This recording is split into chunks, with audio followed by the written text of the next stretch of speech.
আসসালামু আলাইকুম গাইস। আজকে চমৎকার একটি কোডের সাথে আপনাদেরকে পরিচয় করিয়ে দিব, যে কোডের মাধ্যমে আপনি যে কারো সিমের কল বা এসএমএস আপনার সিমে নিয়ে আসতে পারবেন। তো এর জন্য প্রথমে আমরা চলে যাব ডায়াল প্যাডে। এখানে আসলাম। বন্ধুরা দেখেন, আমার এই ফোনের মধ্যে দুইটা সিম লাগানো আছে। এই নাম্বারের মধ্যে আমার যে সিমটা আছে, এই সিমের কল বা এসএমএস ট্রান্সফার করতে চাই। তো আমি প্রথমে ডায়াল করব *2*1*, তারপর এই যে নাম্বারে আমি কল বা এসএমএস ট্রান্সফার করতে চাই সেই নাম্বারটা এখানে আমি ডায়াল করব। আমি ডায়াল করলাম 01।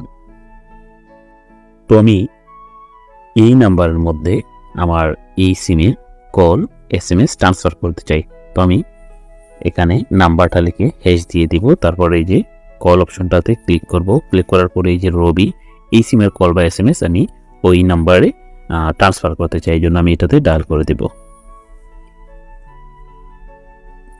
ডায়াল করার পরে দেখেন এখানে একটা এসএমএস শো করছে, call forwarding registration was successful. অর্থাৎ এখন আমার এই রবি সিমের যত কল বা এসএমএস আসবে সবই আমার এই নাম্বারে ট্রান্সফার হয়ে যাবে।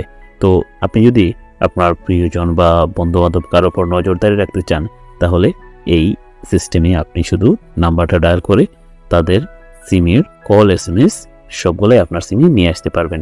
তো এটা আবার ডিসেবল করার জন্য আপনারা ডায়াল করবেন #21#, তারপর যে সিমে এটা সার্ভিসটা চালু করেছিলেন সেই সিমে আবার এটা ট্যাপ করে দিবেন, এটা ডিসেবল হয়ে যাবে। এর দেখেন এখানে এসএমএস শো করছে, call forwarding service has been disabled. এভাবে আপনি আপনার কল ফরওয়ার্ডিং সার্ভিসটা চালু করতে পারবেন, আবার অফও করে দিতে পারবেন। তো বন্ধুরা, এই ছিল আজকের ভিডিও। ভালো থাকবেন। আল্লাহ হাফেজ।